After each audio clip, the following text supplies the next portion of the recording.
This event, this discussion is mainly, we're going to be focusing on the situation in the Middle East, the conflict between Iran and the US, US imperialism, how important it is right now for American communists in particular to organize, to resist imperialism, and to struggle for peace.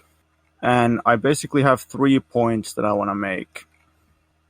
The first point is that American communists have a special role to play.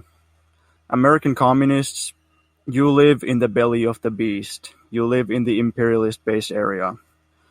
American communists might think that their organizations are weak, or that they don't have the popularity or the resources that they would want.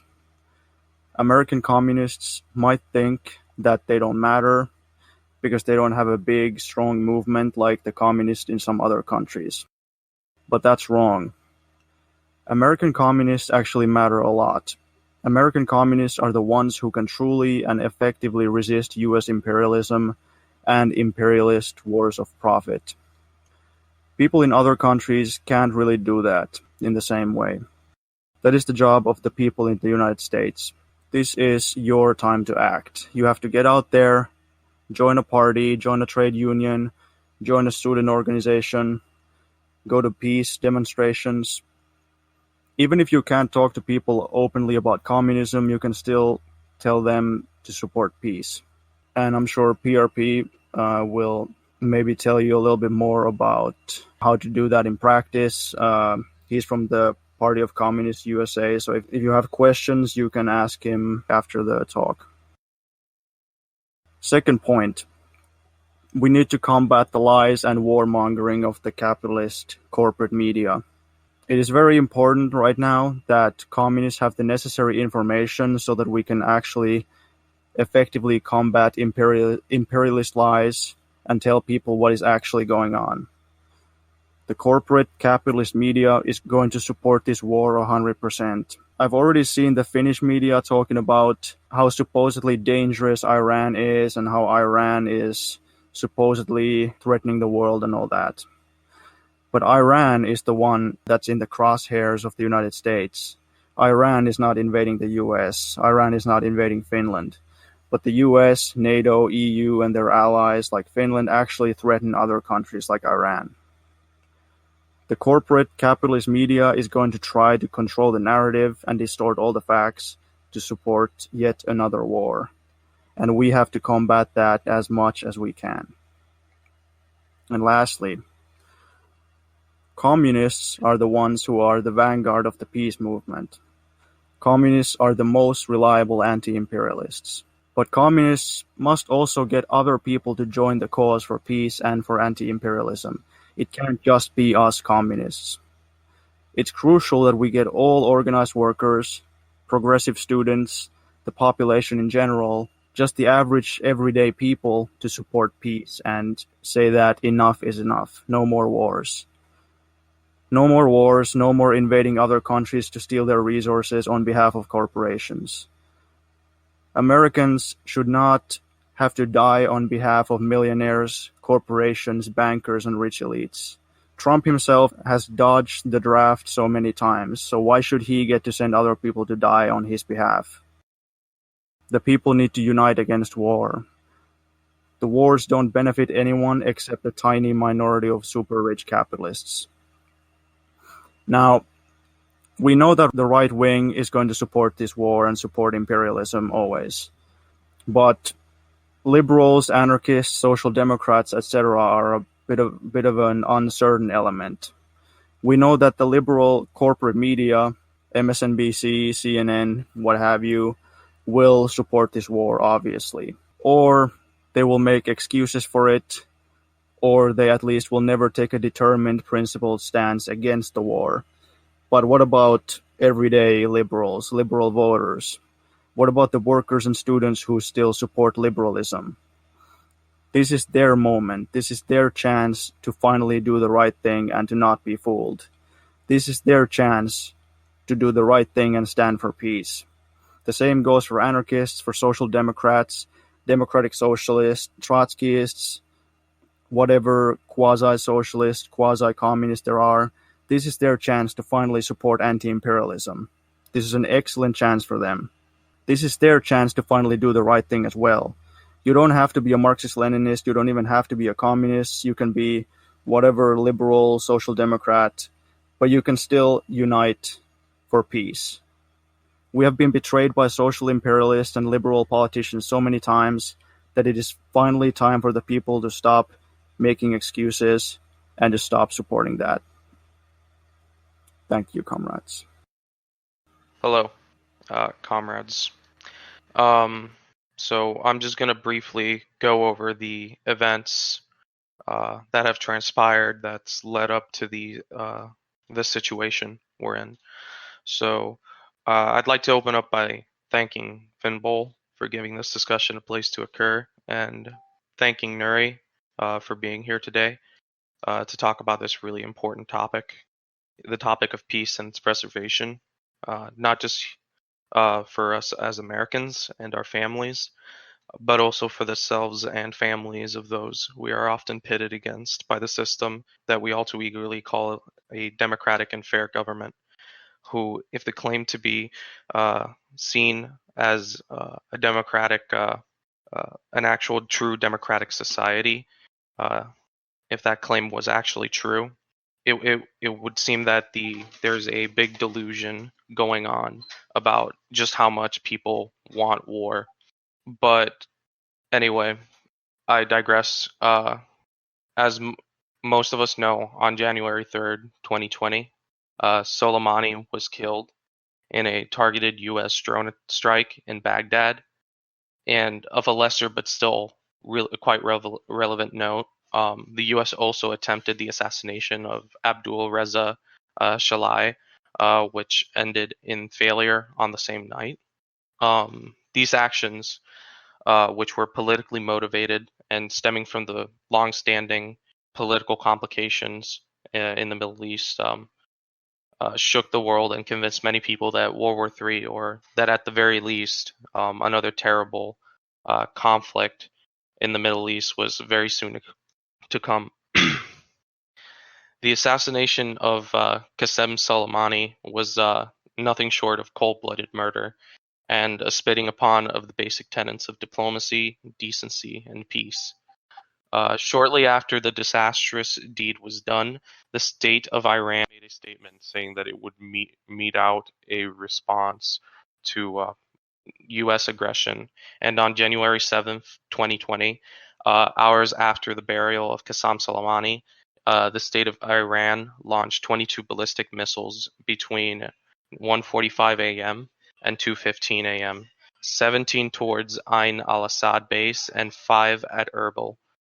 After a tense few hours, it was revealed that there were no casualties due to, among other factors, Iran warning the troops and the base and the Iraqi government regarding the strike before its launch.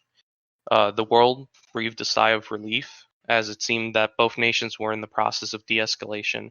However, I would like to address those that may be complacent about the current situation and be under the false presumption that the de-escalation is set in stone and that there is no need to continue fierce efforts at activism. This is wrong, both within the context and including the fact that yesterday it was confirmed that the Ukraine International Airlines Flight 752 crash was in fact shot down on accident by an Iranian surface-to-air missile. The stage is set for the West to demonize Iran and secure a justification for war. Now is a more important time than ever to be involved in the peace movement. And to speak further on this, I'd like to introduce Comrade Nuri Ranagi, who, as an Iranian herself and a veteran of the peace movement, has much more insight into this than I. So I now hand the floor over to her. Thank you so much. This is Nuri Ranagi. I was born in Iran and in 1940, and within a few years, a movement that started in Iran and really worked throughout the world, Dr. Mossadegh being in Congress and then became prime minister. But it is important to know that really Iranian people, by masses, even children, I was 7, 8 years old at that time, were involved in the movement. Because the history of it is, of course, Iranian oil. And while British was taking Iranian oil and not even opening the book to what they were doing with what they were supposed to give to Iranians, and Dr. Mossadegh asked just for open book to see what is happening with Iranian share, which was only 16% of net profit, and they never gave to Iranian that money. They didn't, of course, accept that, and that resulted in nationalization of Iranian oil.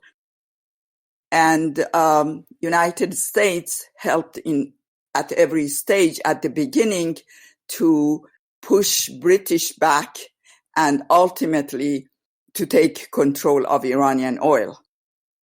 And while British was throwing Iranian oil ships in the ocean, sinking Iranian oil ship in the ocean, and Dr. Mossadegh was asking United States, and the same, so this is 70 years ago, and blockade and everything else was going on by British and United States.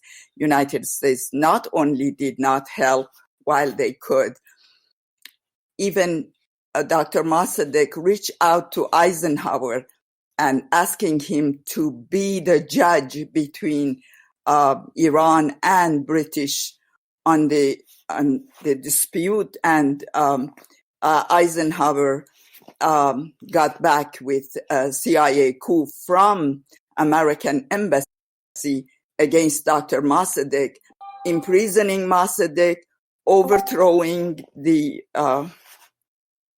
popularly elected Mossadegh in 1953, and I was at that time 13 years old, and I witnessed it as 20 million Iranians that how coup d'etat took place and what it means to the citizen of the country that U.S. carries coup d'etat, which had been hundreds from then on.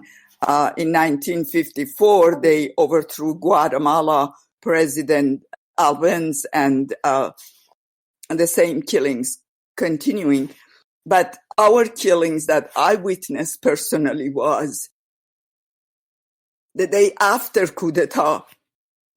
There were trucks that in Tehran and big cities in Shiraz and Isfahan and Tabriz and all of that they were putting dead and not quite dead bodies, and mostly women and children and girls, that some were dead, some were not dead, and moving and blood dripping from their head, trucks moving them by hundreds. This was just a small scene of what happened to Iranian. To start with, that was the first U.S. coup d'etat that continued in so many, many other countries. And we need to understand what the meaning of coup d'etat is. After CIA coup d'etat, United States promptly created Iranian Savak, which was Iranian secret police, and also several prisons, political prisoners, and Evin prison was the prison that United States helped later IB, one of the prisoners in Iran, and I will tell you later the story about it. So, after coup d'etat was carried out and mass murder of Iranian people took place, through Eisenhower, during Eisenhower. Then Iran, when Shah came back with the help of CIA, they start mass murdering our youth, including my brother, who was going to be executed. He was a medical student at the time, and the way he was saved, a friend of us jumped ahead of the game and arrested him so that he could save him and not be executed. But hundreds and hundreds of members of Iranian Tudeh Party and supporters of Mossadegh, Iranian National Front, and other progressive organizations were executed or were murdered or were imprisoned in Evin prison. And this scene continued and continued for 27 years during Shah's regime. I moved to United States. Well, my family has its own story of my parents. Oh, the stories are amazing. There were two young girls that were older than me, and they were member of Iranian Tudeh Party youth, Iranian Youth Tudeh Party members, Iranian Communist Party, that they hid in our house, and a member of Savak came to arrest them, and my mother was taking her gold ring, begging and crying and hiding. We were hiding them, and my mother was taking her gold ring from her wrist and giving it to this agent that please let these 11-year-old and 13-year-old girls that were our friends, to let them go. Please don't. In any case, after all, my mother's jewelry went to this CIA or SAVAK agent, whatever you call it, because CIA organized SAVAK and created it. After that, we had to let these girls go, and later on we found that they were killed, 11 years old and 13 years old. And many, my brother was saved after some torture. My other brother was tortured. And then I moved to United States in 1963, and then back in 1967 with my two little children, 6 months old and 3 years old. Interestingly, at that time, Eleanor Roosevelt, her daughter Anna Roosevelt, was in Iran with her husband, Dr. Halstead, and friend of the family. When we came to United States, I directly went to Eleanor Roosevelt's house, or Anna Roosevelt, her daughter. We arrived there then. From there, I was member of Iranian Student Association.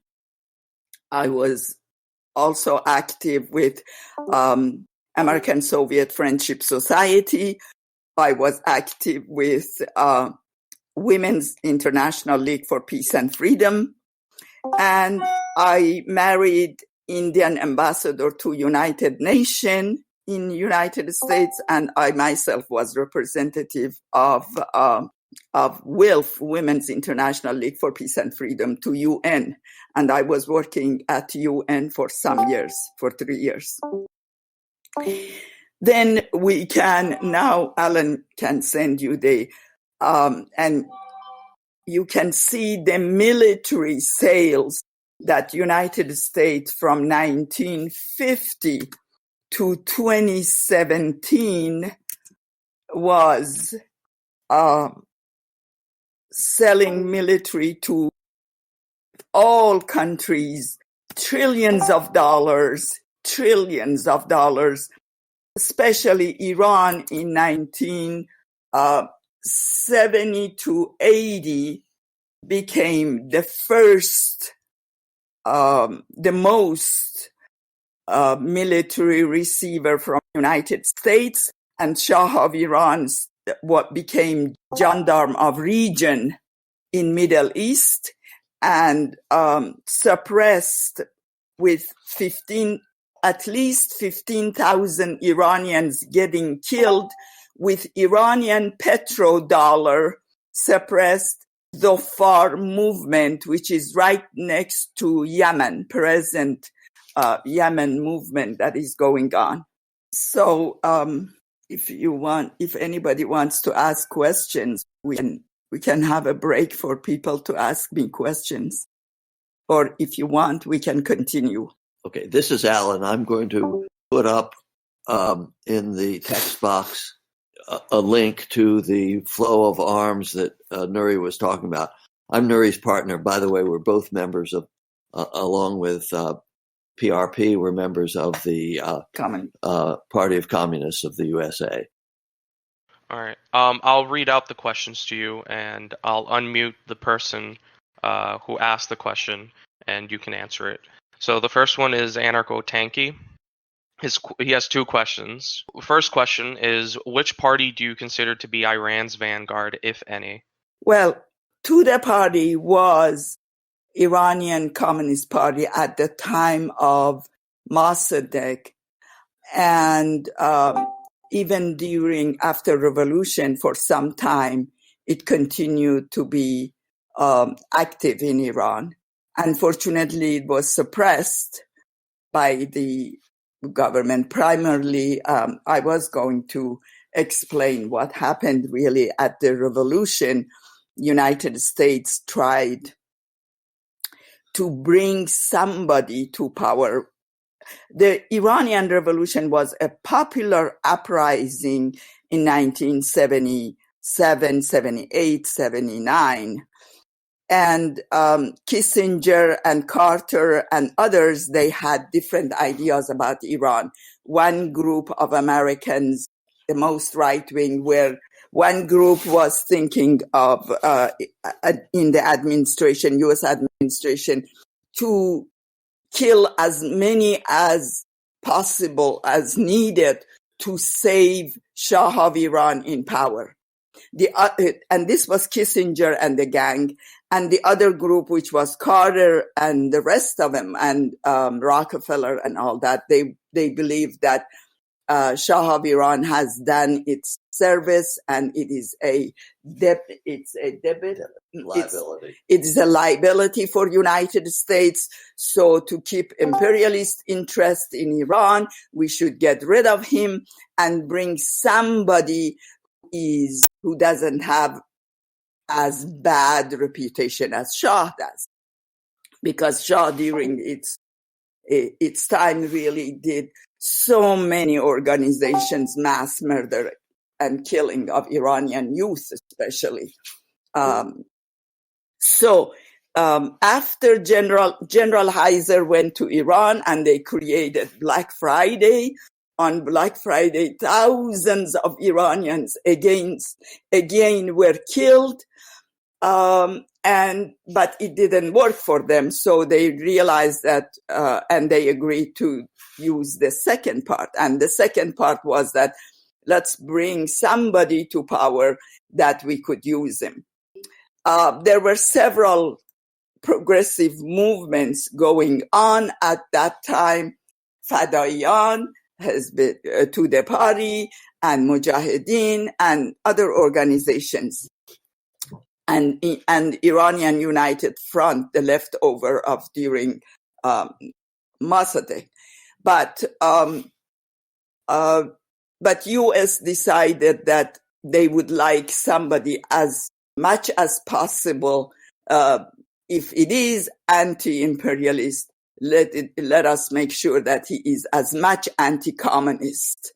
So the best Khomeini, which was a leader of a movement in Iran during Shah, and that was when American soldiers and American spies in Iran, they did some violation, lots of violation, but violation against an Iranian woman, which is so natural for them all over the United States to all over the world.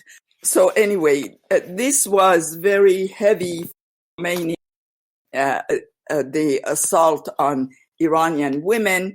And there was a contract between United States and the rest of the world, wherever they were, that whoever does any crime against the host country, the host country has no right to prosecute them. They have to come back to U.S.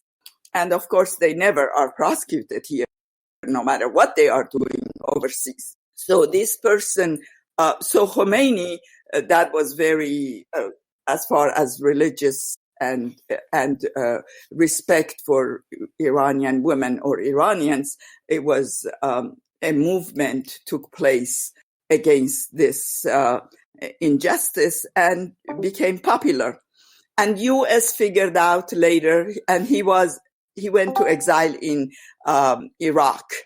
He was sent to exile in Iraq, but then United States felt that Khomeini himself was not a traitor or anything, but United States felt that that's the best solution possibly they can use, as much his anti-communist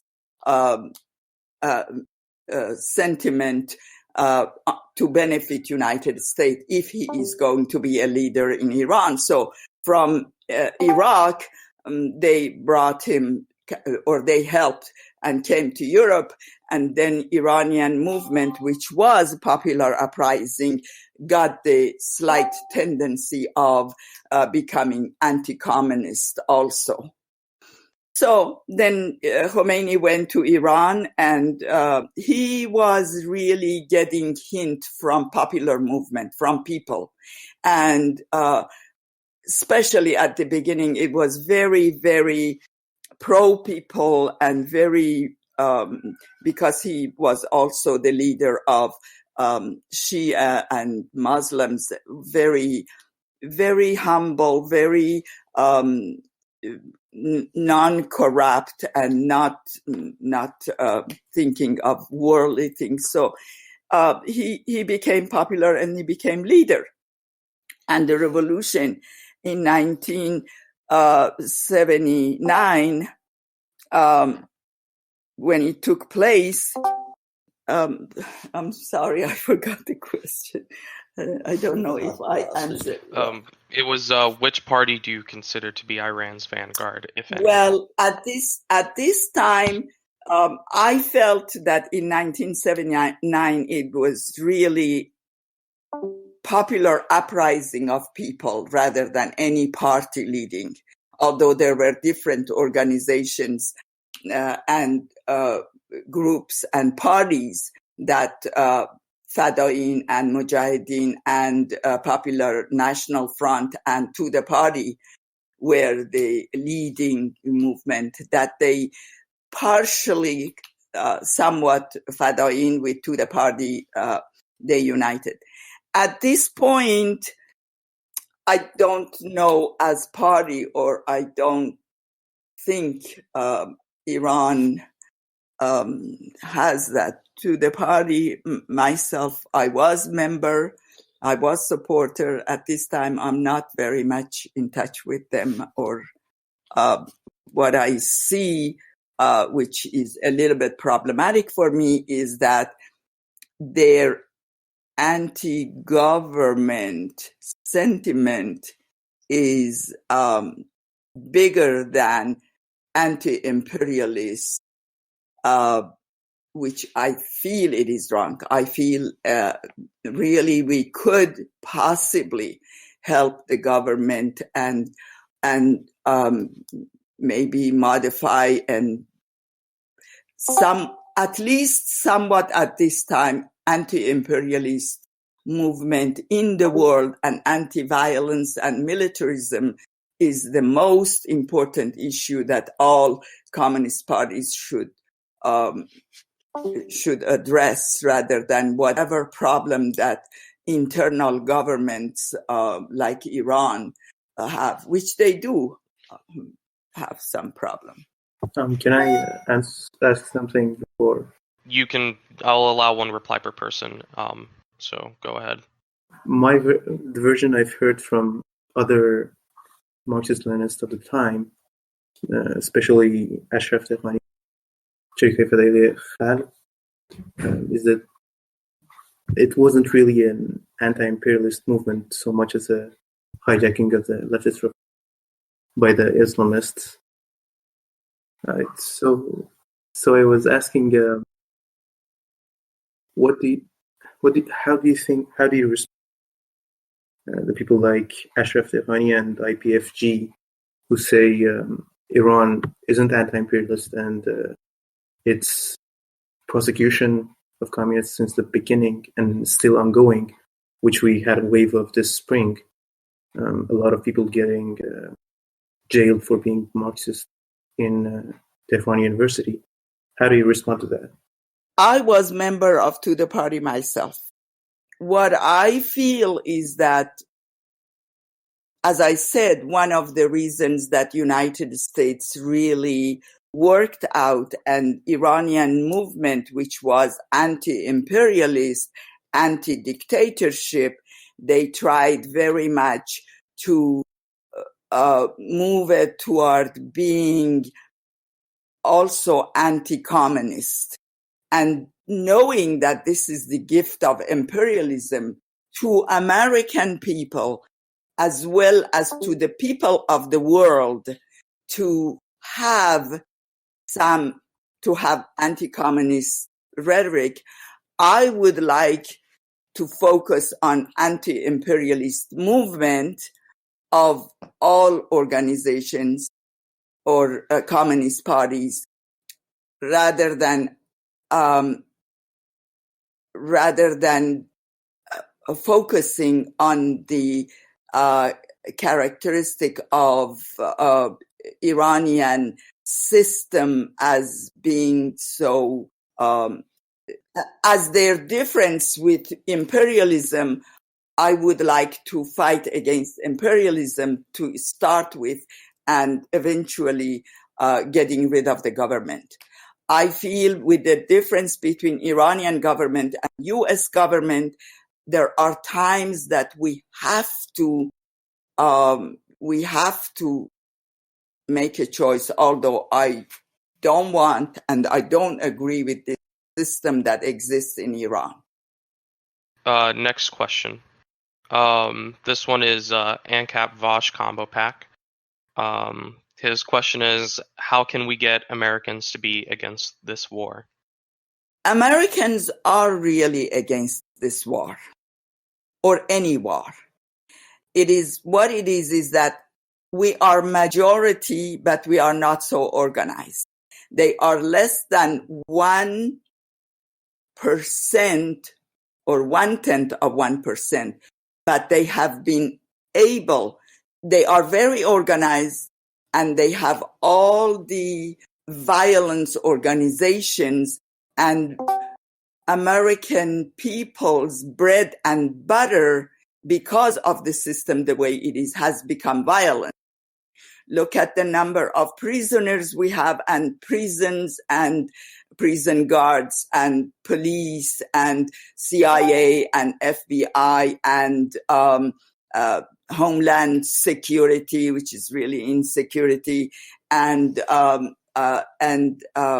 immigration and military bases around the world, military bases in United States, drone bases. These are jobs. One of the reasons that really Iran, as they attacked military bases, made sure that nobody would get killed, is because Iranian government or Iranian people as a whole, they have a sense that these are people for bread and butter and for living, they have to go to military, about 2 million or so all over the world. And these are themselves innocent as much as sometimes they kill other innocents. And the bosses and the imperialists and corporations are here primarily and killing those that they are forced to go to different countries and kill the citizens and civilians of those countries. They themselves are agents that they have no choice for survival, for education, for bread and butter. They get those jobs. So what is important for us is to educate and organize ourselves about what we want to do. There are so many organizations in the United States active against war that we need to join, and we need to help them, and we need to educate American people.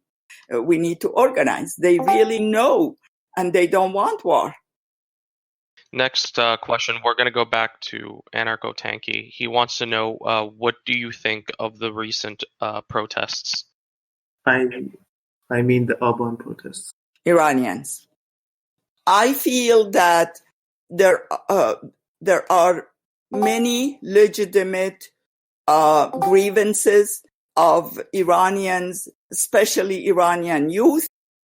And actually, I put on RE, which is Women for Racial and Economic Equality Facebook, the speaker of student representative at the university from Isfahan that was representing Iranian students in Tehran. His speech to Rouhani, I just loved it because he comes out concretely of incompetency, of corruption, of the problems that Iranian people are suffering from, and of religion and women and all of these things. He was so accurate and so concrete of the problems that Iranian people facing by the problems that government is creating. And I agree with all of that. The only thing is that we got to be able to measure the global enemy of the people of the world with their level of strength and the danger that exists, and what should it be our struggle at this point, and making sure that as U.S. has been able to infiltrate in those movements, that they would not be able to infiltrate it, that they would not be able to mess it up and cause so much killing of our youth.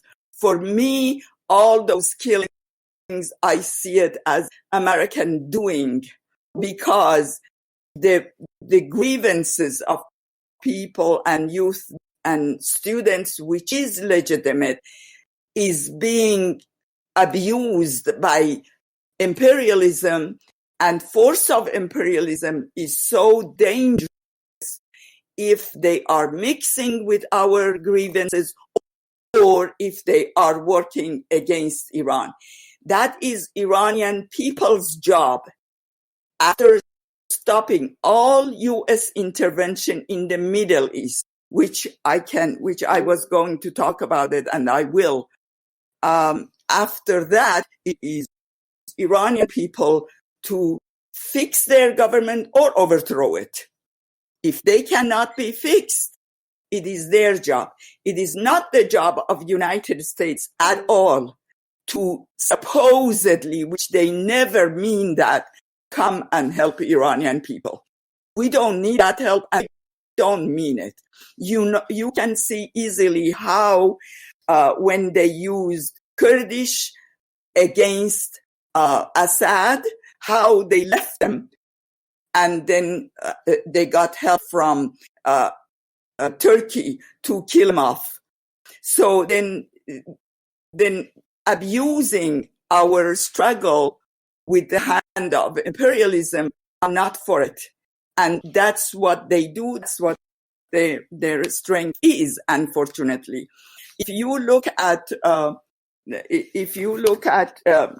Giuliani, Bolton, Michael McKenzie, was Attorney General, and Israel and Saudi Arabia, and all of those, and I can count more, U.S. imperialism, all of them, they are there to destroy Iran and Iranian people.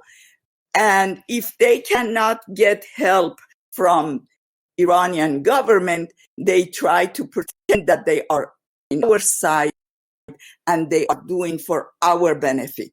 And they cannot fool me. So we got to unite and overthrow, get rid of imperialism in the Middle East, and then deal with our government if we can be through legislature, if we can get rid of them and bring people's representative or whatever, or if they have to be overthrown, they have to be overthrown by Iranian people. Get rid of imperialism all over the world, get rid of imperialism in the Middle East, especially military bases and all of that, to leave Iraq, Afghanistan, from Yemen, all of that. Then what we want to do with the government is Iranian people's struggle and movement. So first comes first, and that is U.S. imperialism that is messing up the whole world. Then, okay, so in 1979, there was popular uprising that was somewhat diverted by United States bringing their own agents and spies, including the foreign minister that was executed later. What was his name? Anyway, he was in United States and he was member of Iranian Student Association, supposedly. And I was member of Iranian Student Association, and I could recognize that he is an agent of imperialism pretending to be Iranian student member. And so many other spies, Yazdi and the rest, that United States put together in France, and they gifted Iranian people as messing up our movement and our revolution. I send you that, and you can see that for 10 years during Shah, how Iran was giving U.S. the gift of their coup d'etat, trillions of dollars of Iranian oil. Then they started, of course, Iran-Iraq war against Iranian people, which 500,000 Iranians got killed. And then we know that from that moment, for example, in 1981, they bombed and they killed about 73 senior Iranian officials, which was prime minister, president, and 27 members of Iranian parliament in 1981 in June.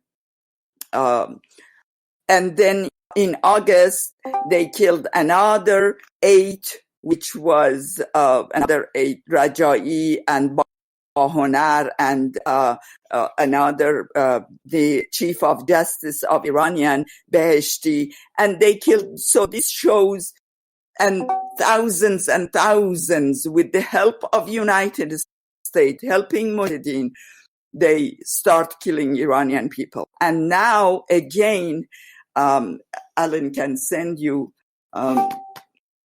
those, that how United States is prompting up Mujahideen, and Maryam Radavi if not monthly, yearly, several times, getting money from Israel, getting money from Saudi Arabia, and getting money from United States. They are propping up from in different countries, from Canada to right now to where is Albania, Paris. And Paris, and all over, thousands of MEK members. And I wonder, our tax dollar is supporting that kind of terrorism against Iranian people. So killing of heads of state of Iranian government or somebody like Qasem Soleimani is nothing new. Throughout the whole 40 years, they have been killing these Iranian representatives and putting Iranian people, trying to put them down and humiliate Iranians. Then going back to my own story, in 1970, during Shah, 1978, my father died, and I took my mother. I was American citizen, and I was in United States for 11 years, 12 years, and then my mother back to Iran. Because of my activity in United States, they put me in solitary confinement in Evin prison, and of course all kind of at least psychological torture. And then during Shah, they felt that, this when the revolution was taking place, they felt that she's not so useful, and I was let go, but I was kept in Iran for quite a few months, about 10 months, while I had children 11 and 13 years old in United States. Then after that, it comes 1979, October, Iranian Revolution, at the time of hostages, so-called hostages, which I have the books right in front of me. It's really American embassy, when Iranian students, they took it.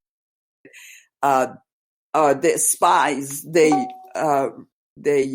shredded all those informations, and Iranian students, they put it together, and they made 5 books, and they translated to Persian. And I have right in front of me, and it shows high secret what United States is doing, was doing, and is doing all over the world.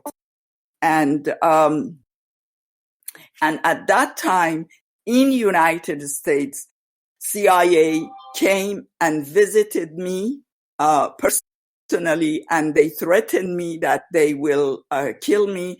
I was a student in Medical College of Virginia, Richmond, Virginia. Ku Klux Klan wrote a note with blood, writing that we will cut your throat and we will cut your children's throat. And so I was terrorized for quite a long time in the United States, as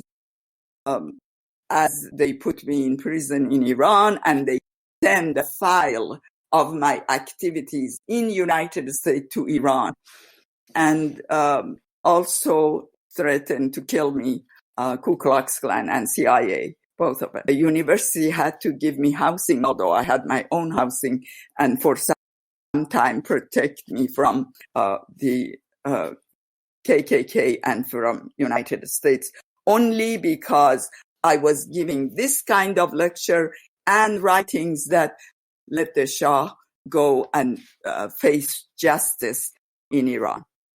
Then we talked about MEK group. what they did in 2003.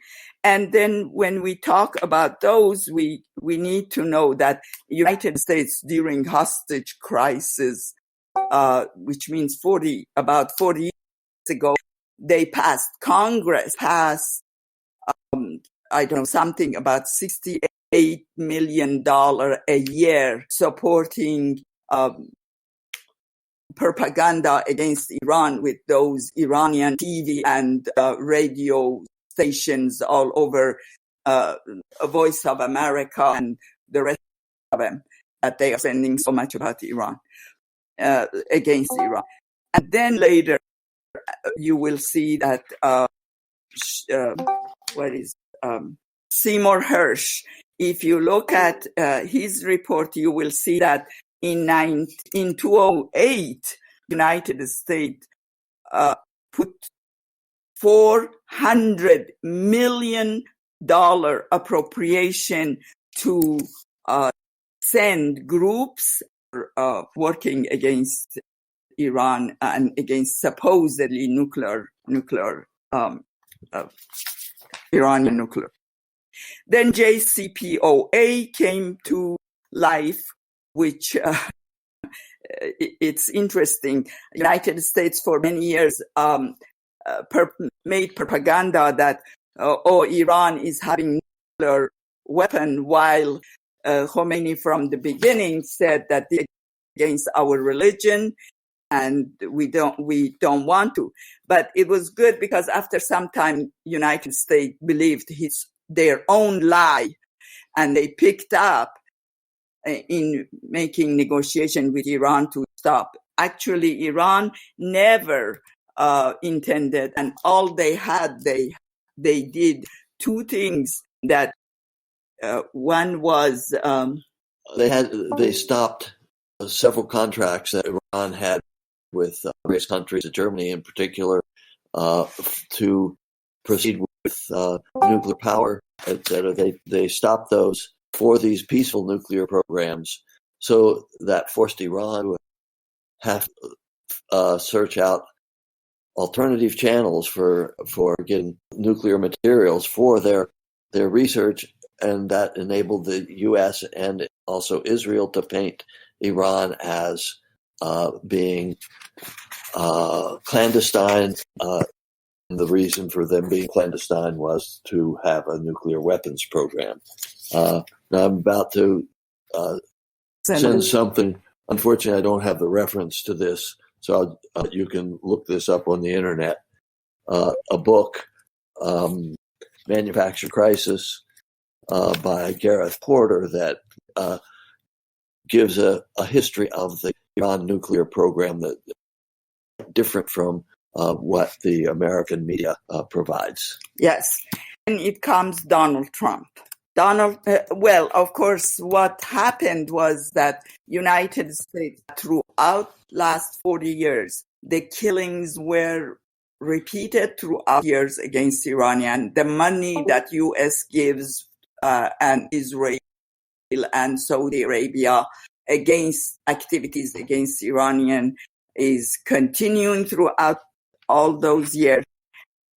And then JCPOA, actually at the beginning of revolution, we had more than $36 billion, which was at that time, 40 years ago, money that was confiscated by United States. And they also had sanctions against Iran from the very beginning, last 40 years. So our money was confiscated and sanctions was going on. So when JCPOA happened, some of the money was given back. A little bit of the money was given back to Iran, our own money. Although at the time of 9/11, when 9/11 happened, United States tried to make Iran as if Iran was part of that. The war in Afghanistan and the war in Iraq resulted in, especially war in Afghanistan, resulted about 4 or 5 million refugees, Afghani refugees in Iran, as United States was forcing sanction against Iraq. Then the same thing as it was the Vietnam, now Afghanistan, Taliban really, as much as they are a terrorist group, they try to reduce the amount of opium creation.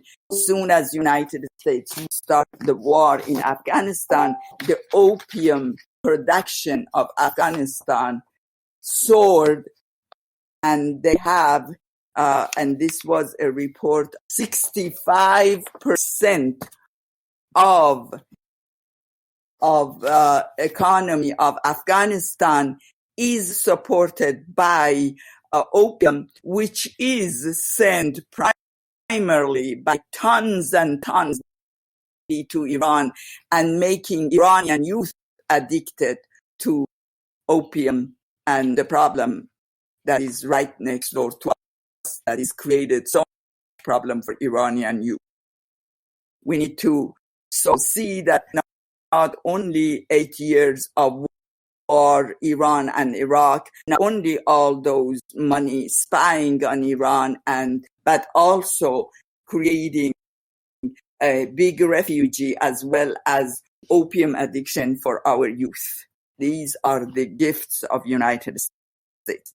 Now, Donald Trump canceling JCPOA and also doing the type of vicious sanction against Iran, medical and everything else that Iranians would not be able to,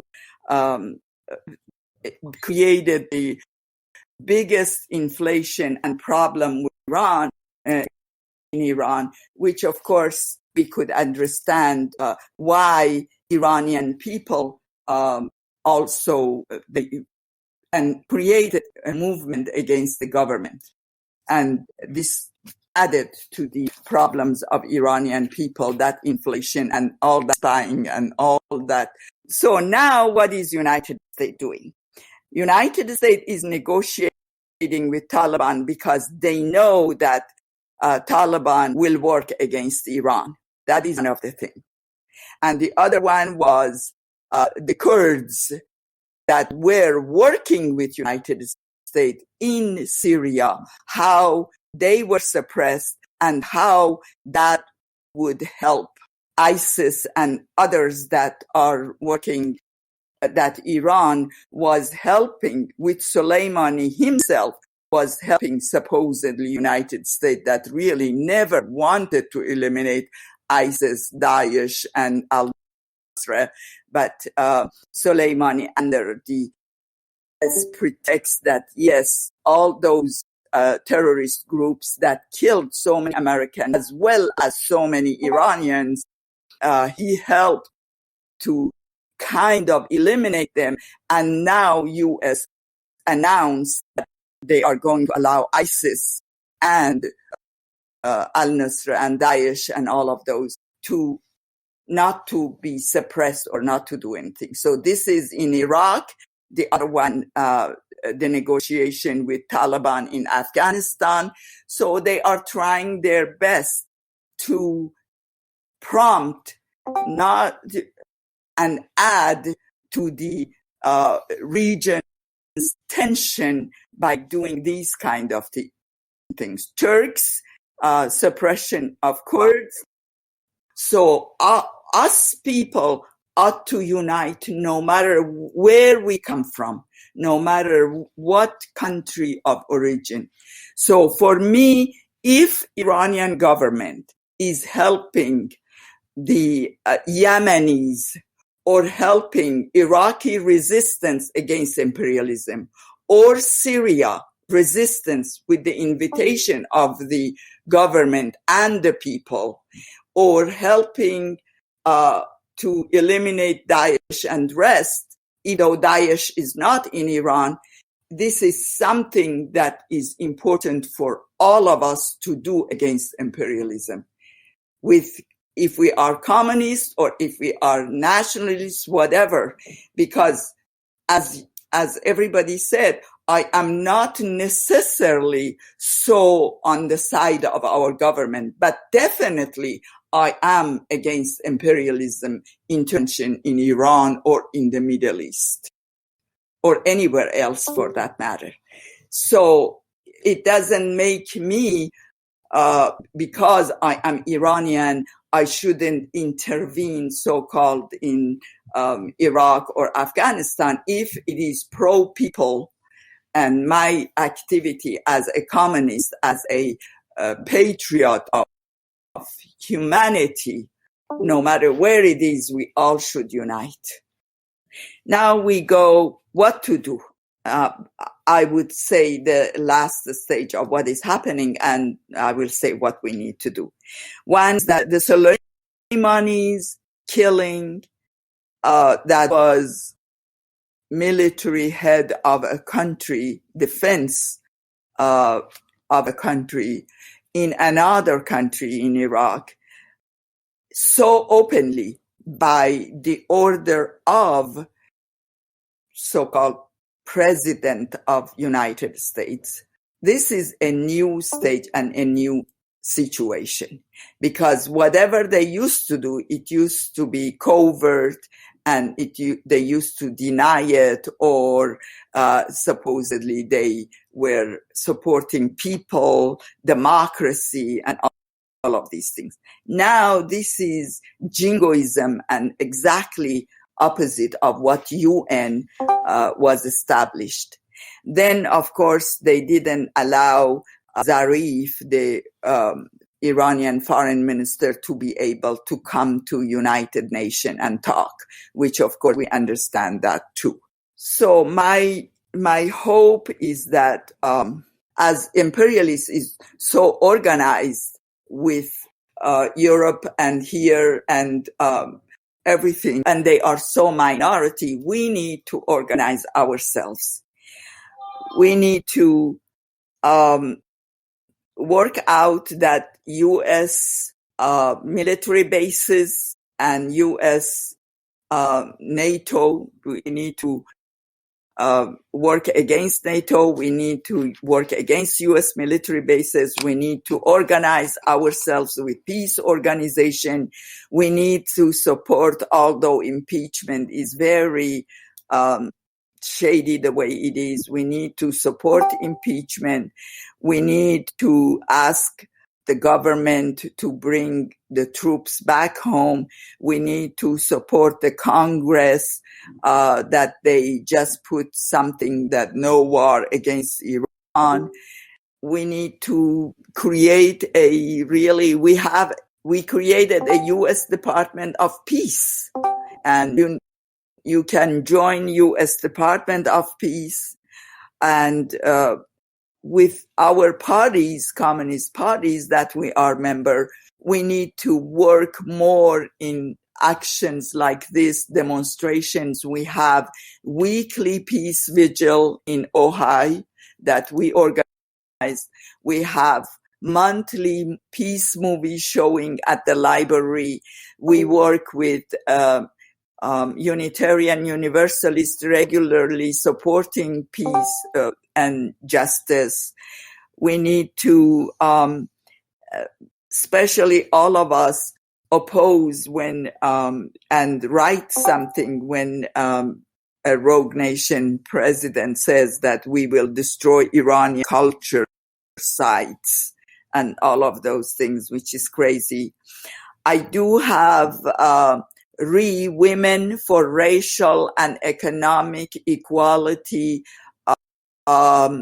USA Facebook that I have 800 posts that really is very educational, and I spend months and days and so much preparing that. Please do that and tell us what you think, what changes we should make, or how we can make it more that everybody look at it.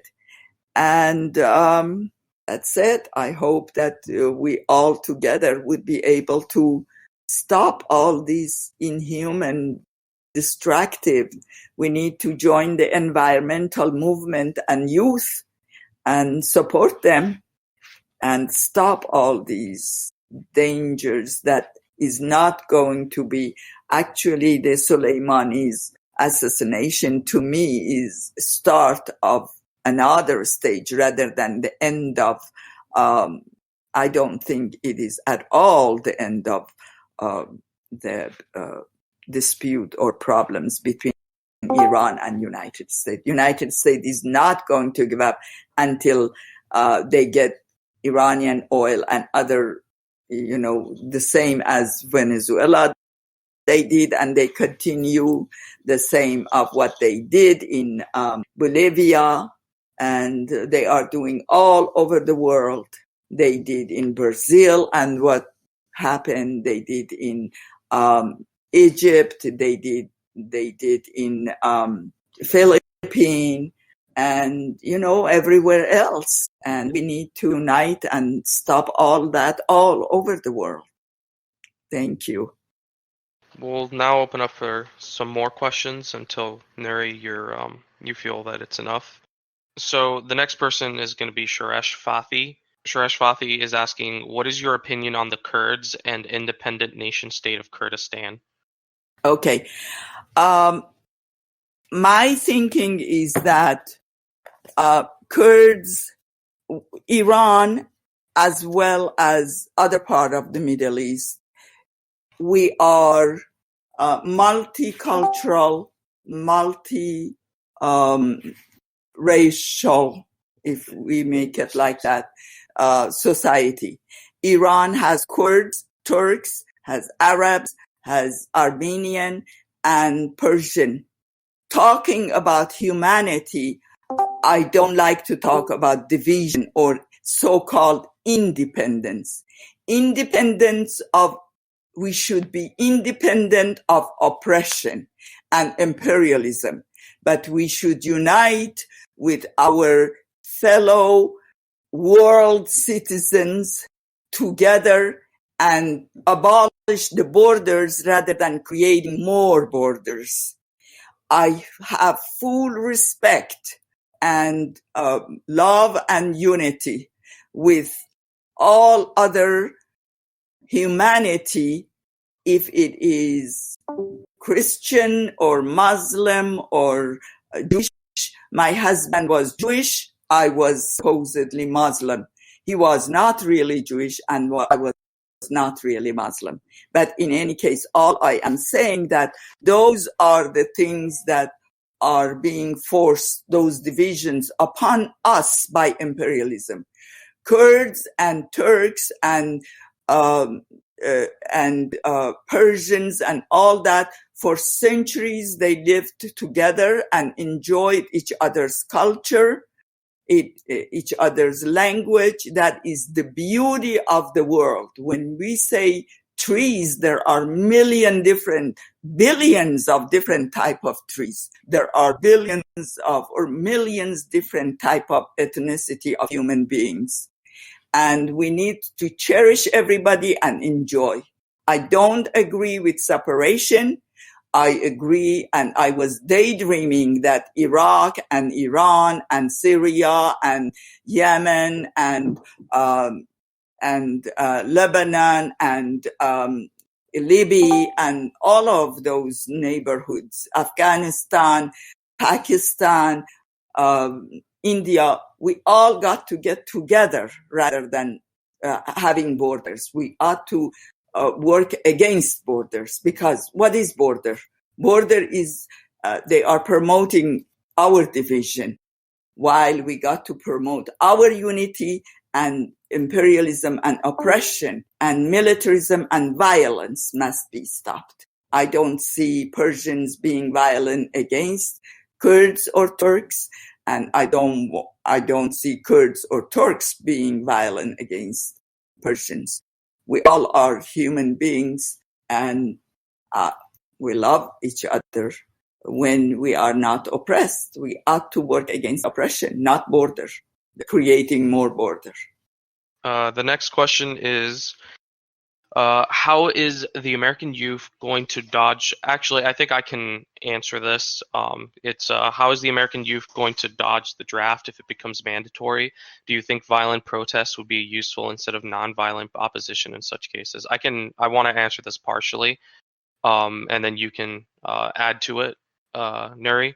I wanted to say that one thing, if you don't want to illegally dodge the draft, if a draft is to come, one alternative you can do is to register yourself as a conscientious objector and register for alternative selective service.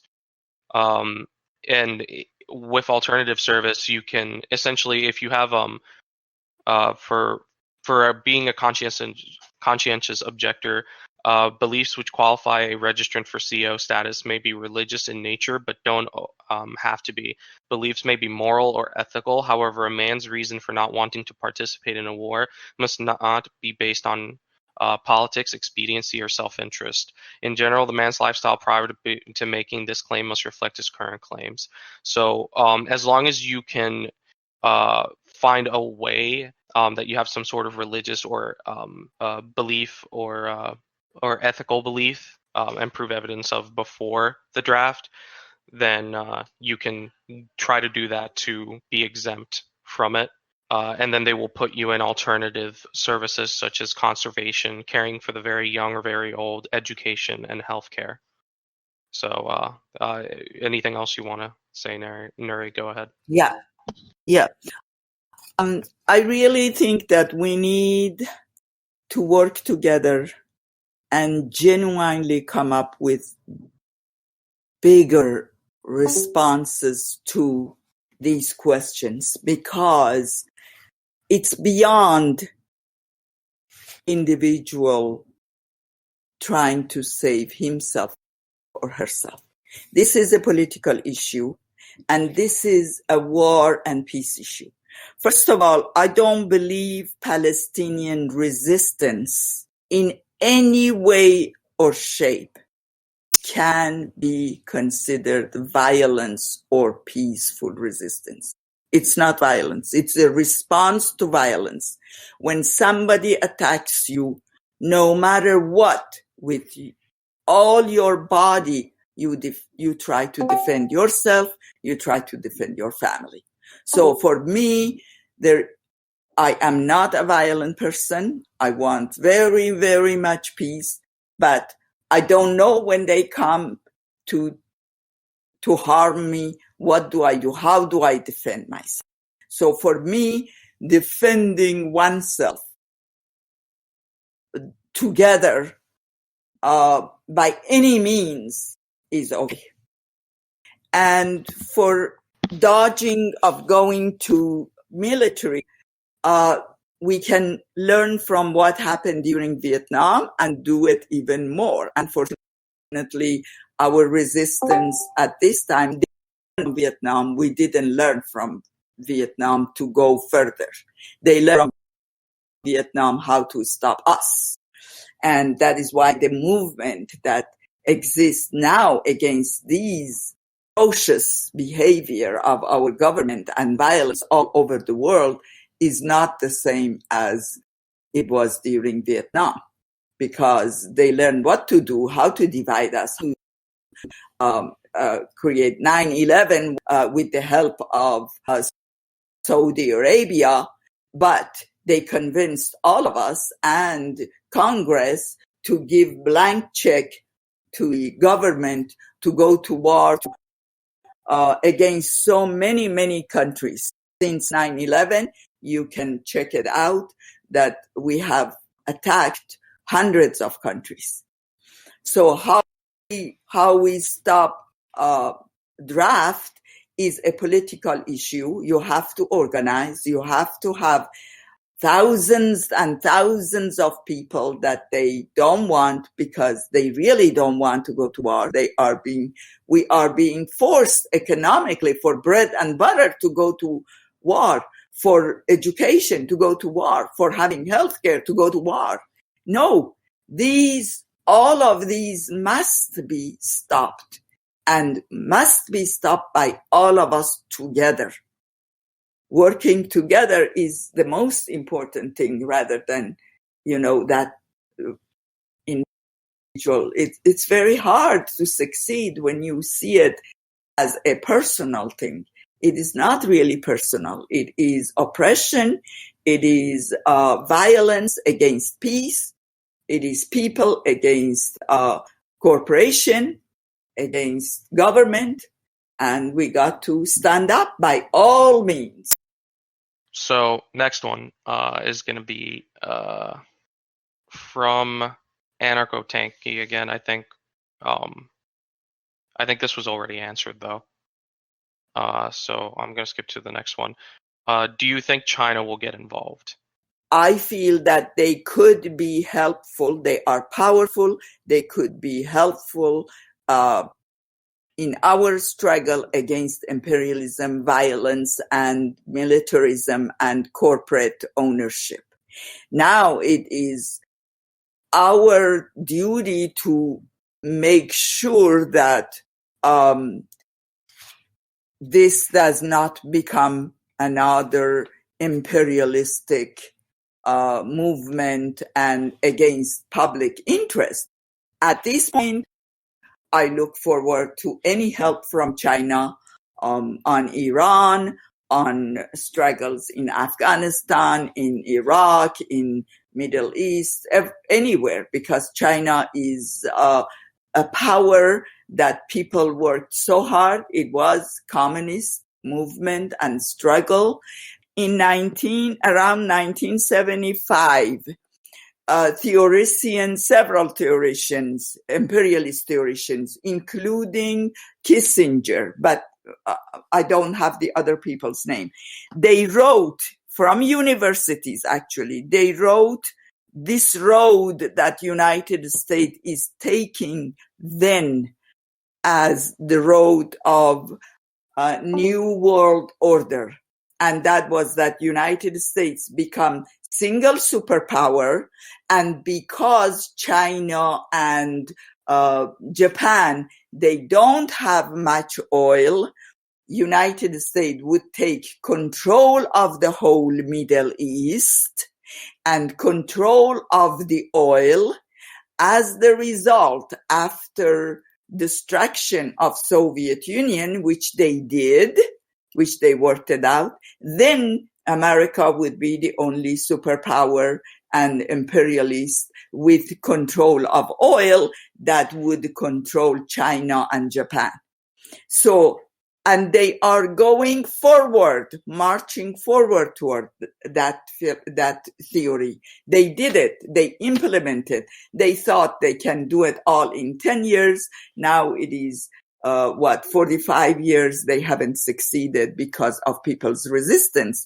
But we got to know what was their plan? What was their theory? How did they create all of these chaos in the world and destruction against so many places in the world?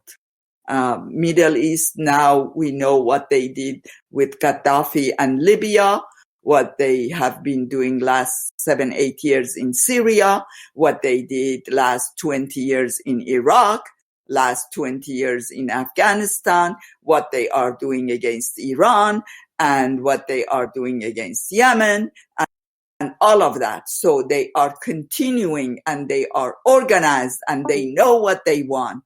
And we got to organize ourselves, have our plan, what we want. What we want is to overthrow imperialism, and with the help of any country, including China, including Russia, including Soviet countries, some of those working, including Cuba, including North Korea, with the help of all those countries, with the leadership of Palestinians, we got to work out and unite and overthrow imperialism and oppression and militarism and violence.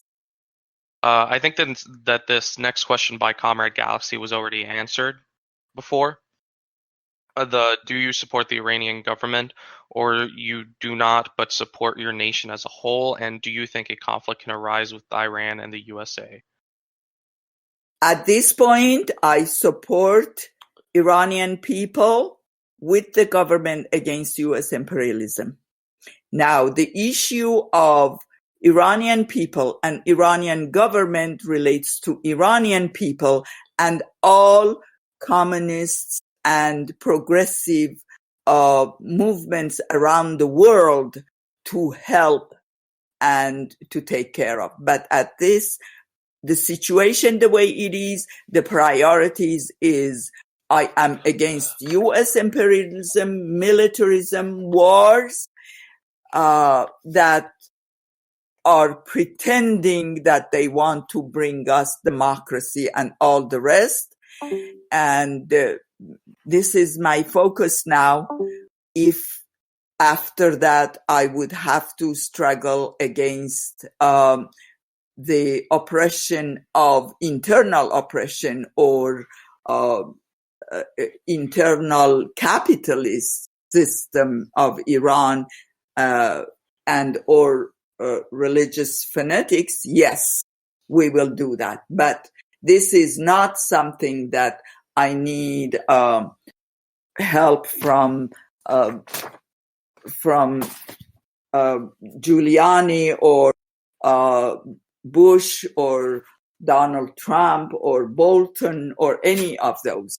So I am strongly against imperialism. Until we get rid of imperialism globally, then we go for the other one, for our internal struggle. This is not a nationalist feeling at all. This is the technical struggle that we got to understand the priority and the big enemy and the militarism of imperialism that we need to first deal with. I want to suggest a book that is called Addicted to War, Why the U.S. Cannot Kick Militarism, illustrated by an illustration by Dr. Joel Andreas. Joel Andreas. Excellent book. It shows you in graphic novel format. It shows you the involvement of United States last hundreds of years against the country. At least since the Mexican War. Yes, since the Mexican War. Which, in your opinion, this is from Shiny, which, in your opinion, was a bigger threat to communism, the Islamic Republic or the Shah? Well, imperialism, U.S. imperialism was the biggest enemy against communism in United States and in the world. Shah, as agent of imperialism, was much more damaging than Islamic Republic. Islamic Republic does not, the part of Islamic Republic that really was anti-communism came from US. It was the gift of United States against Iranian people because, first of all, they sent a lot of spies as ministers and head of state with Khomeini to Iran. And Khomeini himself, even though he was not so traitor against Iranian people's interest, or at least seemed he isn't, he was enough anti-communist that United States did not want at the beginning, hoping for his usefulness against Afghanistan, which was Marxist government at the time. It was Parcham and Khalq, two parties that existed in Afghanistan, and United States got help from Iran against Afghanistan's Communist Party. also against Soviet Union. Iran was instrumental against Iraq, which they had General Qasem, which was Marxist or very progressive. So I feel that United States imperialism, with the help of Shah of Iran, was much more. They executed in rows during Shah Tudeh party members, head of Tudeh party members, by hundreds and hundreds repeatedly, until they really felt that Iranian people are bleeding and crying. So they stopped the show which were creating on newspaper to terrorize Iranian people. They stopped showing all those executions. So no, Shah of Iran was very instrumental with the help of US imperialism against destroying Tudeh party, because Tudeh party was very strong when during Mossadegh and before, and it was destroyed during Shah, and it propped up a little bit during, which was in exile, a little bit during revolution, which of course again was suppressed by anti-communist vengeance of the religious mullahs. So no, I consider Shah of Iran was instrumental with imperialism in destroying Tudeh party. When you look at globally, you will see that in United States, Communist Party was strong, and during about the same time that they were destroying Communist Party in Iran, they destroyed it in United States. We all remember how strong, and I was member of Communist Party USA. The same when I was much younger, I was member of Tudeh party in Iran. So if you look at globally, you will see that U.S. imperialism was the biggest enemy of the communists. And then in Iran, Shah of Iran as agent of imperialism was much bigger. These mullahs, even right now, when you look at the economic issues in Iran, you will see that much more relatively to during Shah, the economy was so imperialistic in Iran too. Shah himself, trillions of dollars of Iranian oil was sent to US in California and everywhere, and Iranians didn't have health care, didn't have that much education and all that. When you look at right now, you will see that if it is education, you will see that it is free education, and 62% of educated people are women.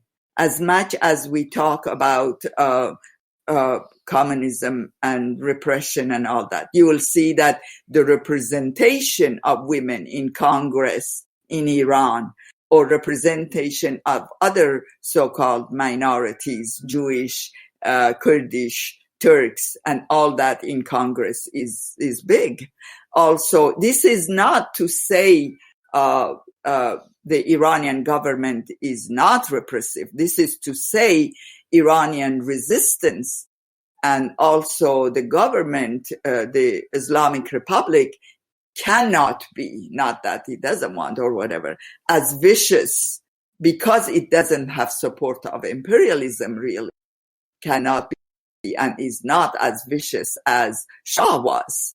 We didn't have any social services during Shah, and now so many retirements is much better.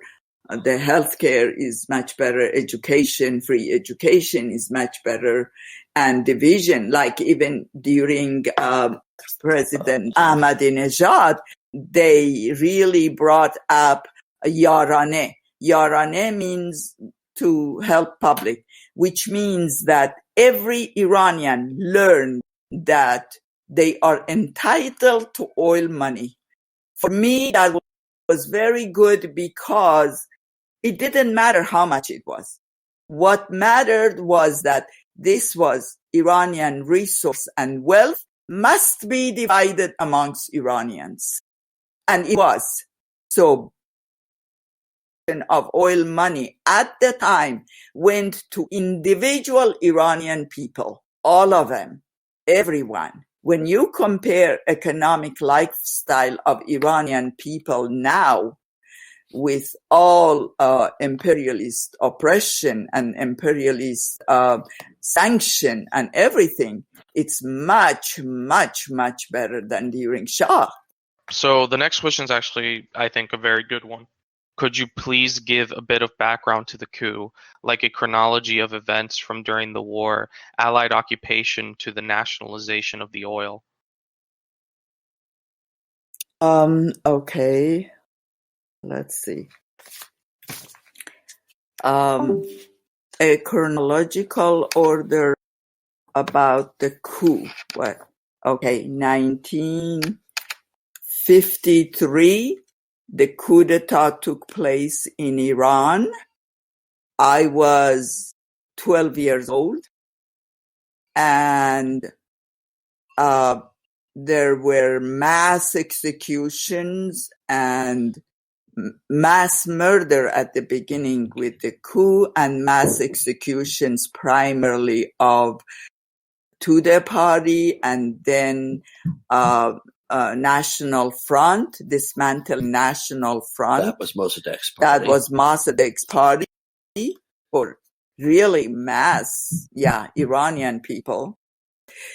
Then after that, it was the oil was oil used to be primarily British and Holland. Dutch Shell were getting 100% of oil. In reality, Iran had a contract with a private person, Darcy. Darcy sold its contract to British British imperialism got it.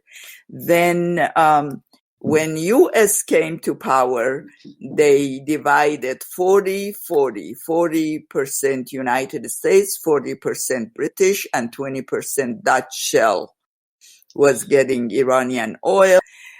And then level of education was very, very low.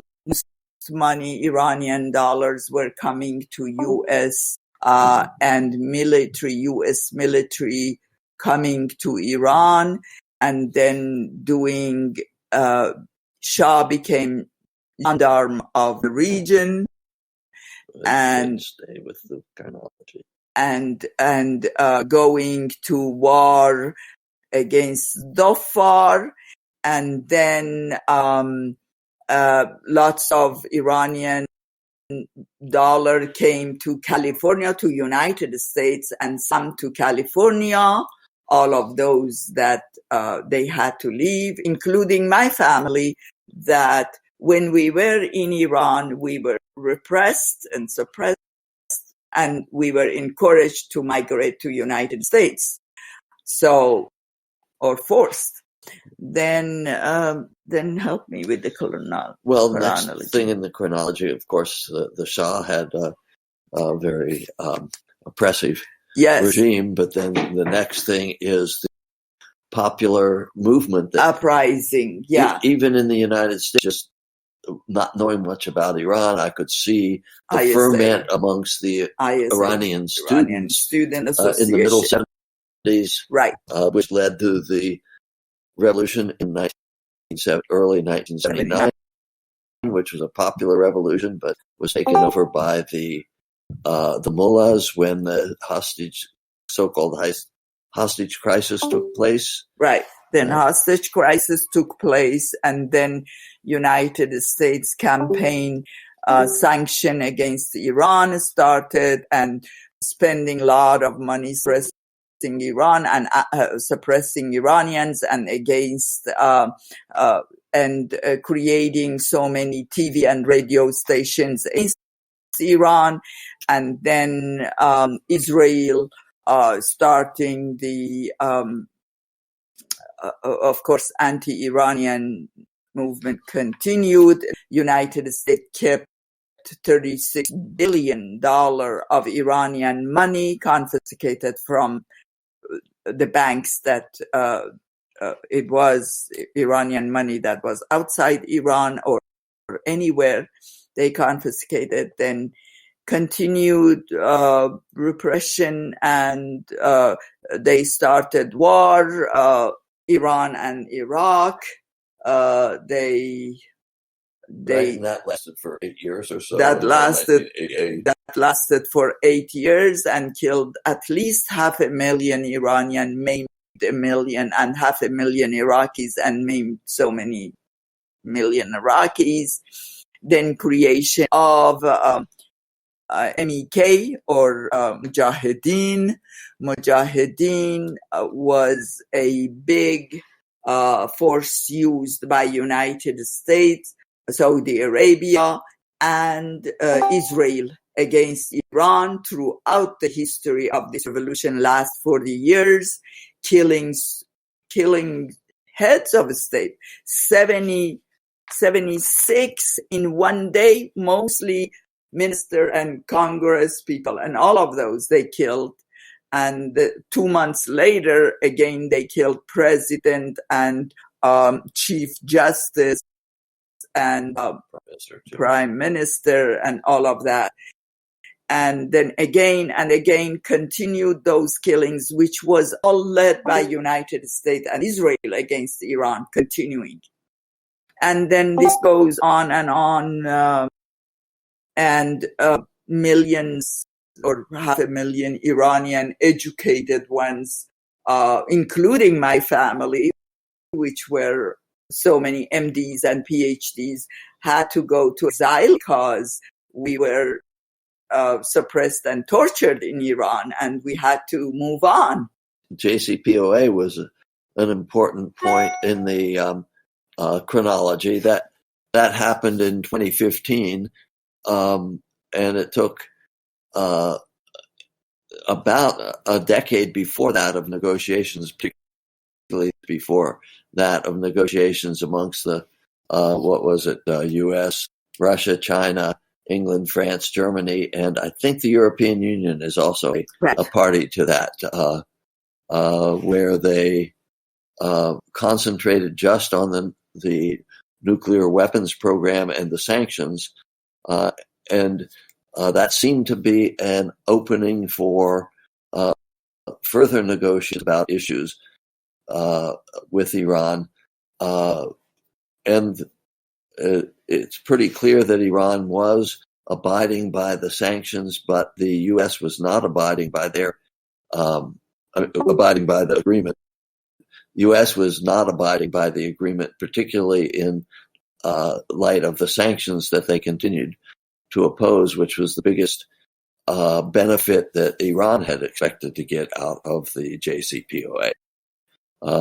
And even after Trump withdrew from the JCPOA, Iran has mostly continued to follow the rules set down in the JCPOA until just very recent, after the most recent exchange, and maybe even after the assassination of Soleimani.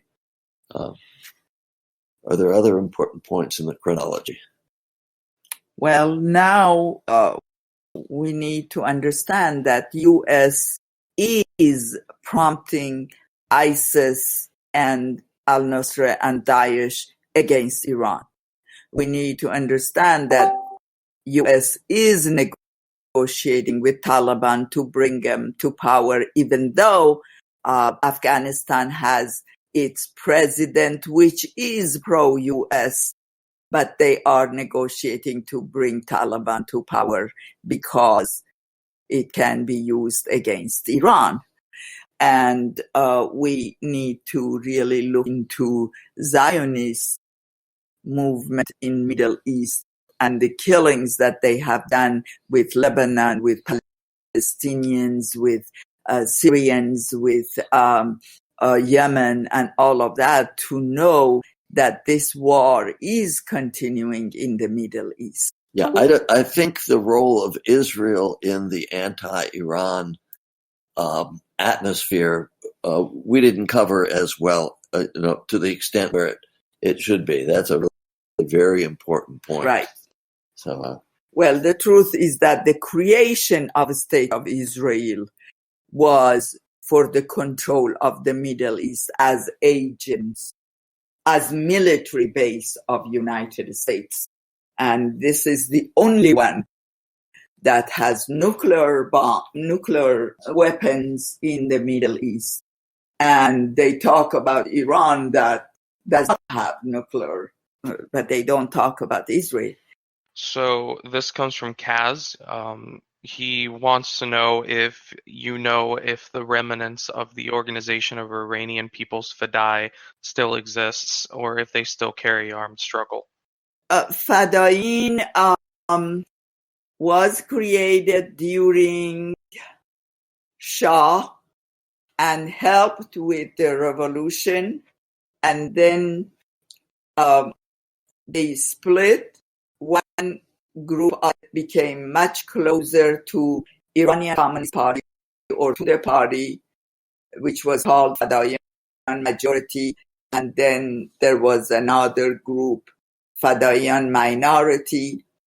As organization, I don't even see to the party, which was so strong and big, as a viable organization and movement, let alone Fadayan. No, I don't hear from them.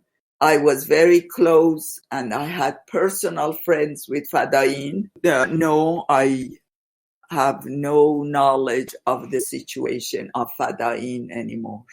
What is happening right now? From Comrade Galaxy. His question is, what do you think of the leftists who praise Soliman and other non-leftists and potentially anti-communist figures in the name of anti-imperialism? Do you think these figures are getting too much attention? First of all, I feel that Soleimani was a unique, special figure nationally for all Iranians, communist or anti-communist, because, first of all, he was not really corrupt. He was very humble, and he was very brave working as the head of military. And he was very pro-people. So he was not so political. He was defending in a way, Iranian people. Me, myself, I always, as a communist, I always liked him because I didn't see him representing government. He was representing Iranian wholeness that would not be attacked or against imperialism and imperialist power. From the point of view of somebody that's never been to Iran, don't remember hearing of Soleimani before last week.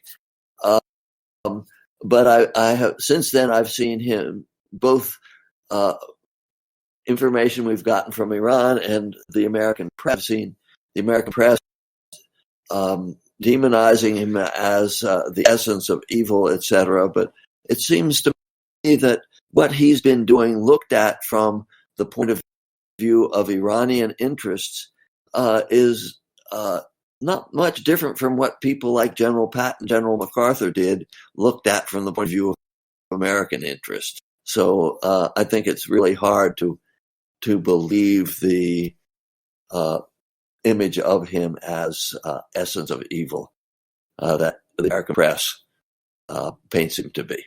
The next question is from Union of Earth Soviet Republics. His question is, I heard from an Iranian that the Communist Party with its allied revolutionary trade unions were very close to actual ML socialist revolution in the 1979 in Iran but failed.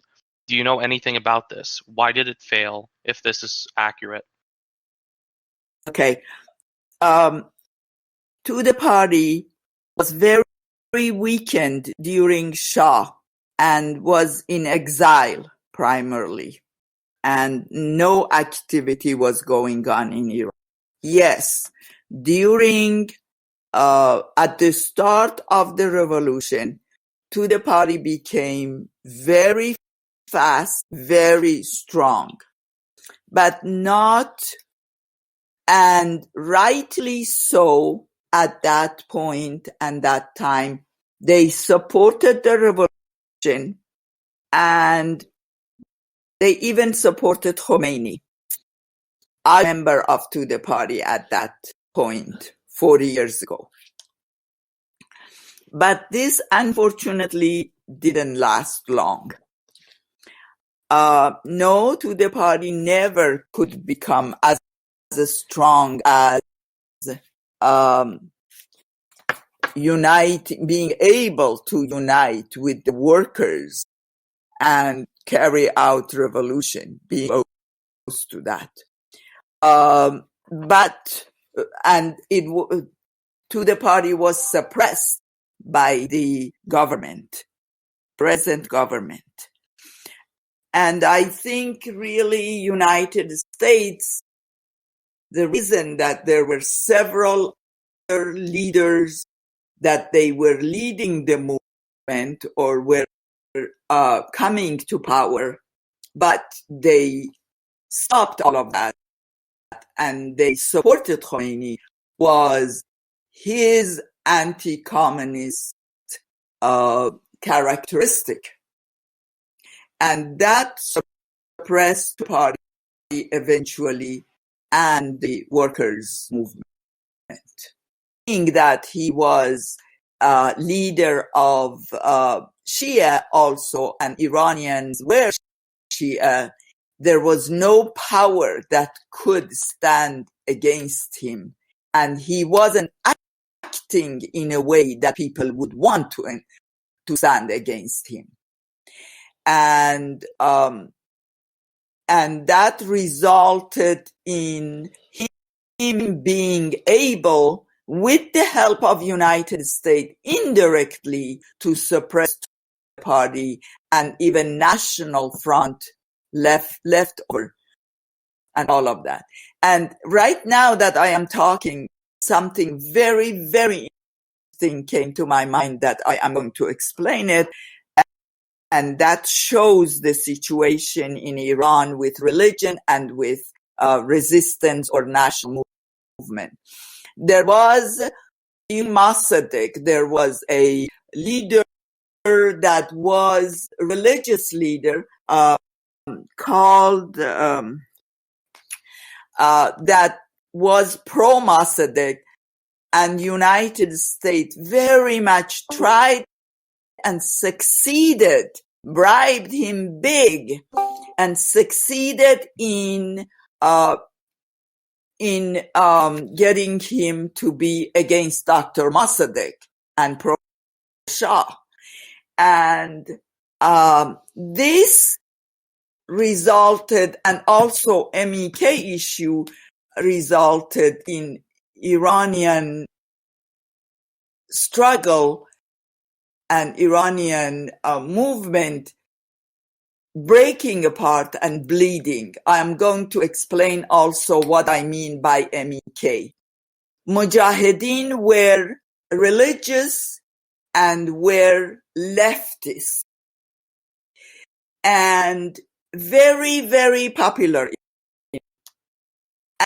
And United States had to do something about the issue of religion and being leftist. So they really, really created, and I mean US, created a situation that alienated Mujahideen, which they had a problem breaking in two parts. And Iran, every child, young child, 12 years old to 18 years old, every family had one member of Mujahideen. And Iranian government killed so many of these youth because of the so-called characteristic of Mujahideen being Marxist Islamists. So the Marxist part of it was the one that Khomeini, as a result, killed so many Iranians, and so many families were bleeding with sorrow with what Khomeini was doing against Mujahideen.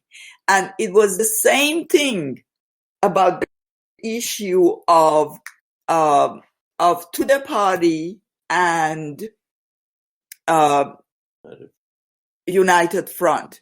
Tudeh Party was on the side of Khomeini for some time, and the same Khomeini and Islamic group, they kind of destroyed them while they grew so fast. So truthfully, yes, there are internal divisions and traitors in a country, but always imperialist and anti-communist movements uses that to destroy them. And that's what they did with Mujahideen. The left wing of it, they destroyed, or Marxist part of it, and they made the other part right wing, right now, MEK, a cult. And they did the same with Tudeh Party, that they couldn't make them a right wing, but they did destroy them. And that was mostly using anti-communist part of Islamic Republic that was used by imperialism as much as Khomeini was anti-imperialist and Iranian revolution was anti-imperialist. It was changed to become also anti-communist. What was happening in Iran from the Second World War to Mossadegh's election? Second World War, okay. I go a little bit back, and I'll tell you that how after Qajar dynasty, which was the kingdom before Pahlavi dynasty, engineer made a contract, an Australian engineer made a contract with Iranian government during Qajar for oil, to discover oil in Iran. And it took him 10 years, and that was in at the end of 19th century. Yeah, about the end of 19th century, they discovered oil in Iran, long before Saudi Arabia or any. So Iran was the only oil producer in the Middle East for about 20, 30 years. And what Iranian oil was used during World War I. Before World War I, Iran was so-called on the paper, hidden from Iranian people, even Iranian government was divided between Russia and British, and left the south part of it with British and north part of it Russia, and at the middle supposedly free Iran. So they divided in three parts on paper, and soon as the revolution happened in Russia, the contract or the agreement was presented to Iran, and it was null and void by the October Revolution and Russian Revolution. So that made it clear that. But British didn't give up and brought up prompt Reza Shah to come to power. Reza Shah was a military personnel during First World War, and then after First World War, he came to power with the help of British. The Iranian contract with that individual was for 60 years.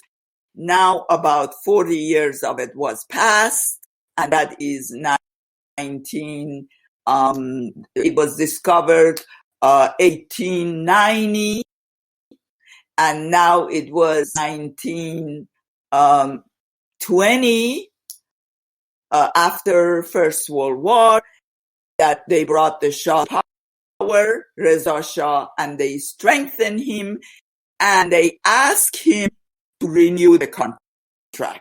And that was their intention when they brought him power, because now the contract was 60-year contract, 42 years of it was passed, something like that.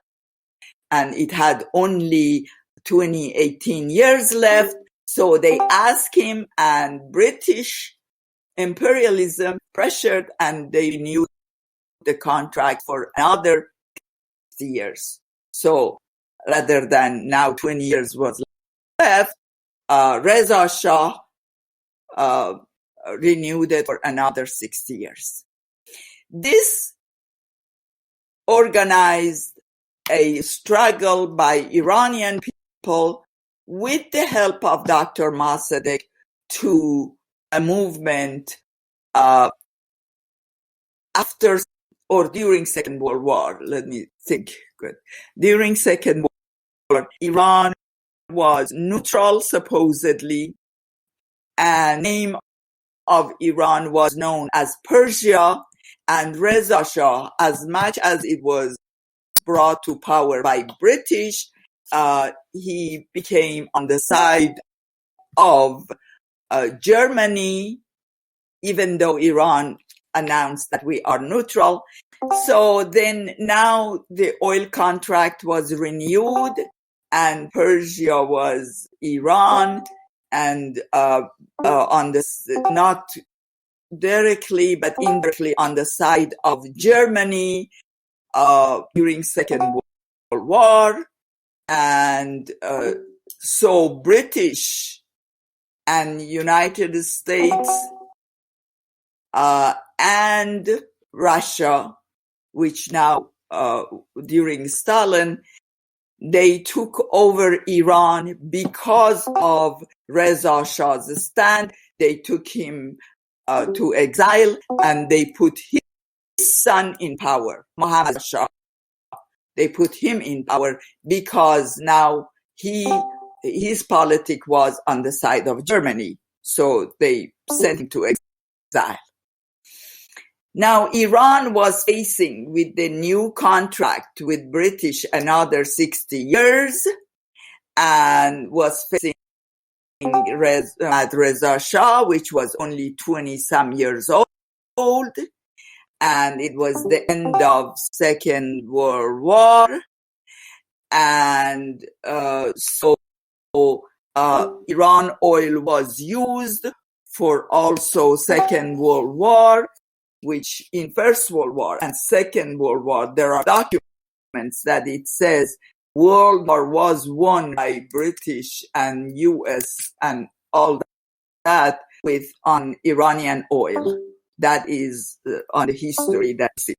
Tudeh Party or Communist Party of Iran also was strong, and northern part of Iran, they became, with the help of Tudeh Party, or before that, with the help of Communist Party of Iran, became so-called independent communists close to Soviet Union. They announced that we want our independence. British attacked and brought, because of the oil, of course, and because of the power, British and United States, they worked together and they suppressed the movement on north of Iran, which was communist.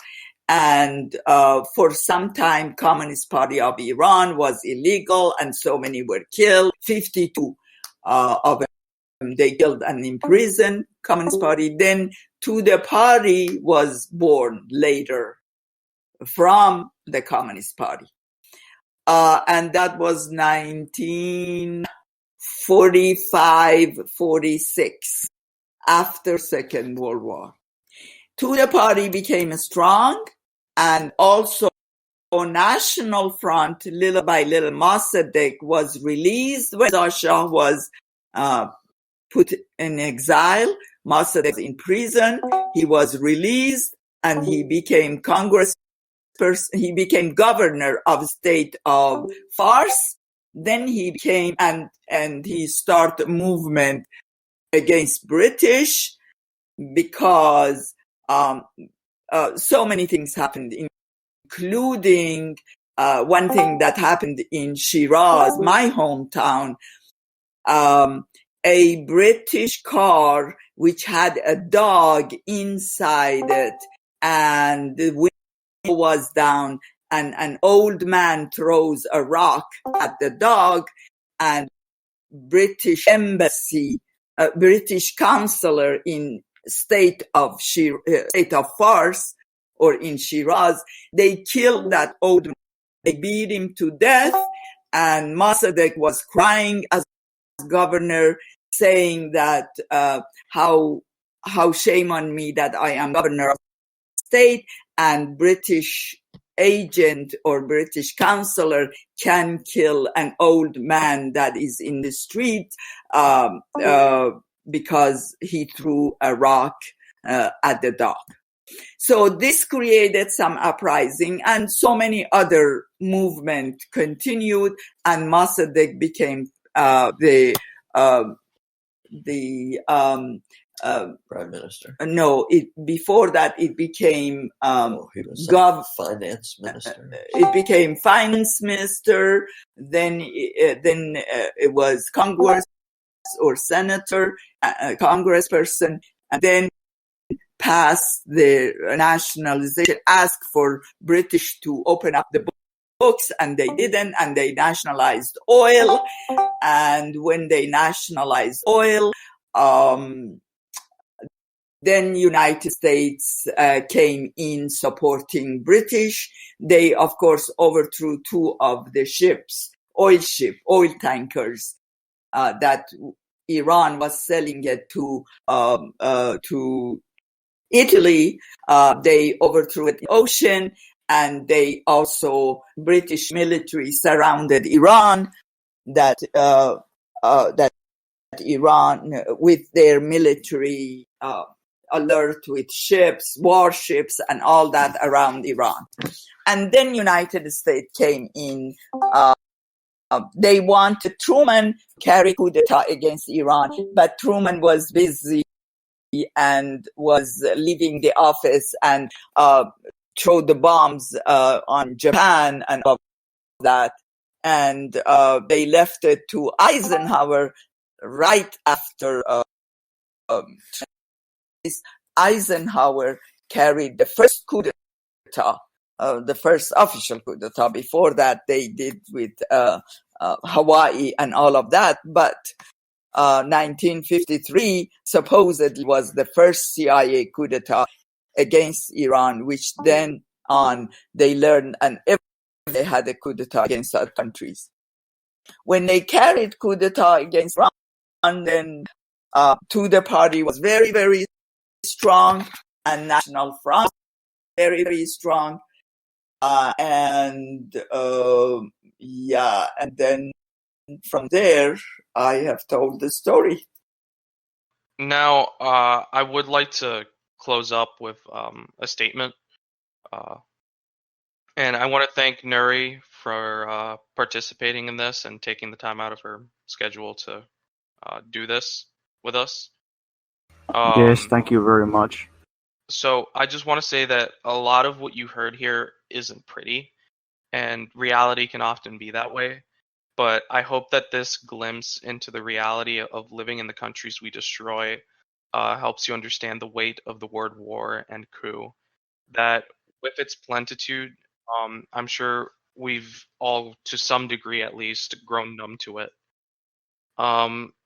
I want to take this chance now to ask, for those of you who are American, those of you who are hearing this and want to put a stop to this, to please join a party. It doesn't have to be our party, and it doesn't even have to be a party. It can be a peace movement or something if you aren't a left-winger or whatever.